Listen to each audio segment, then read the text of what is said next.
Hi 8th grade, this is Miss B here with lesson 6.4, and today we're going to be using the Pythagorean theorem in the coordinate plane to find the distance between 2 points. In guided practice example 1, we have this segment AB, and if we simply count the distance between them since it's a horizontal line, we get 1, 2, 3, 4, 5, 6 units. So AB is 6 units. If you're focused on the points, which in some of the examples that you have today, you won't be given a graph, point A is at -3, 2, and point B is at +3, +2. So since this is a horizontal segment, we're focused on the x values. -3 and +3 are 6 units apart. In the next example, we have a vertical segment, and the distance between points A and B is 2 units if we simply just count it. And again, if we're focused on the coordinates, point A is at the point 2, 2, and point B is at the point 2, 4. Since this is a vertical line segment, we're focused on the y values, +4 and 2, and they are 2 units apart.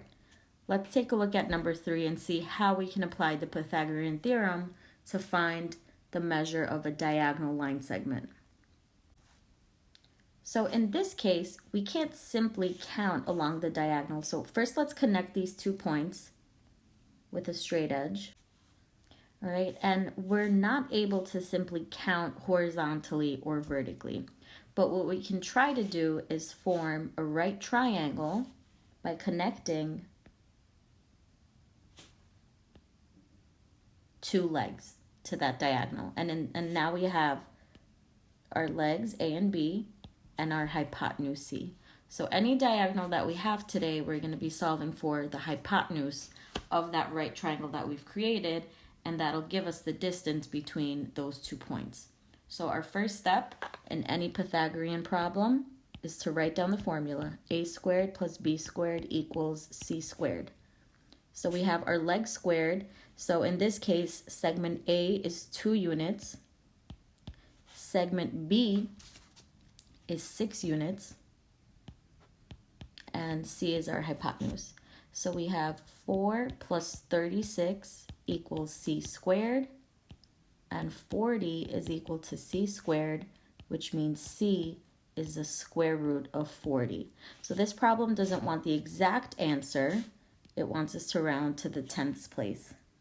And the square root of 40 rounded to the 10th place is approximately 4.5. So C is approximately 4.5 units. And there's our final answer. So if you prefer not to count the actual values on the coordinate plane, let's identify the points of A and B on our graph. I shouldn't have gotten rid of that line segment. Let's draw it back. Or, we could really do without it. Point A, if you look at our graph, is at 8, 2. And point B is at 2, +4. So if we're focused on the x values, +2 and +8, think about how far apart those 2 numbers are on a number line. So between 2 and +8, we have 6 units. And between 4 and 2, we have 2 units. So if we were to apply the Pythagorean theorem, we have our 2 legs, 6 squared plus 2 squared equals 16 squared. That's not. Which again will give us the same exact values that we had before. 16 plus 4 equals C squared. C squared is equal to the square root of, not yet, jumping ahead of myself. C squared is equal to 20, which means C is equal to the square root of 20. And that's approximately 4.5 units. We're going to skip ahead to one more example in your handout that's not listed under the guided practice. So turn to problem number 12. We have a triangle that's formed by points A, B, and C. So in this triangle, if we were to connect the segments, go on ahead and do that with a straight edge. we need to determine whether this triangle is actually a right triangle. And we're not yet able to do that because we do not have two legs. We have two diagonals and we have one horizontal segment. So we're not sure just how many units either this side AC or this side BC actually are. So what we're going to do is treat these as hypotenuses, and we're going to find the segment of each hypotenuse by applying the Pythagorean theorem. So we're going to extend two legs to find how long AC is. So we have one right triangle there, and we're going to extend two legs for CB to find the hypotenuse of CB.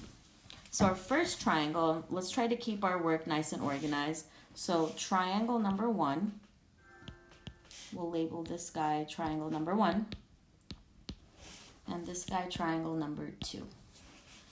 So triangle number 1 has leg of segments 1 and 3, so 1 squared plus 3 squared equals c squared. And again, this c squared that we have here will tell us how long this segment that I've circled in green is, segment AC.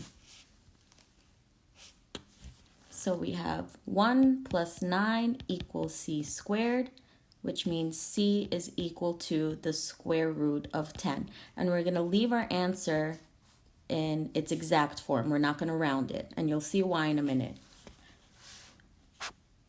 So let's do the same for triangle 2. So triangle 2 has legs of length 1, 2, 3 squared, and 9 going across this way, so plus 9 squared for 2 legs is equal to c squared. So we have 9 plus 81, which is equal to c squared, and if we add 9 and 81, we get 90. So c is equal to the square root of 90. So we now have that this side is the square root of 10, AC. Segment CB is the square root of 90. And from A to B, if you were to count those points out or look at the distance between 1 and 11, we have 10 units. So we're going to apply the converse of the Pythagorean theorem to determine whether or not a given triangle is in fact a right triangle. So we have A squared plus B squared equals C squared. So remember, A and B are the smaller two sides. There are two legs. So in this case, if you're not sure, you can take the approximation of the square root of 10 and the square root of 90 to determine if these two numbers are in fact greater than 10. So 10 is the larger value here. It's going to be our hypotenuse. If it were a right triangle, that's what we're trying to prove. And we have the square root of 10 squared plus the square root of 90 squared. Remember, when we square a square root, we're simply taking what we have under that radical sign. So the square of the square root of 10 is 10 plus 90 is equal to 100. On the left-hand side, 90 plus 10 is 100. On the right-hand side, our hypotenuse was 100. So this is correct. So this triangle that we have here is in fact a right triangle. The only other example that you would have to apply this method is right above this one, in example number 11. So go on ahead and get started on your independent practice, and be sure to show all of your thinking. Have a great day. So just a small disclaimer after watching my video. I don't know how to go back and edit it, but in guided practice number 3, we reached a final answer where C was exactly equal to the square root of 40, and the square root of 40 rounded to the nearest tenth is not 4.5. C is approximately 6.3 units. So there you have it.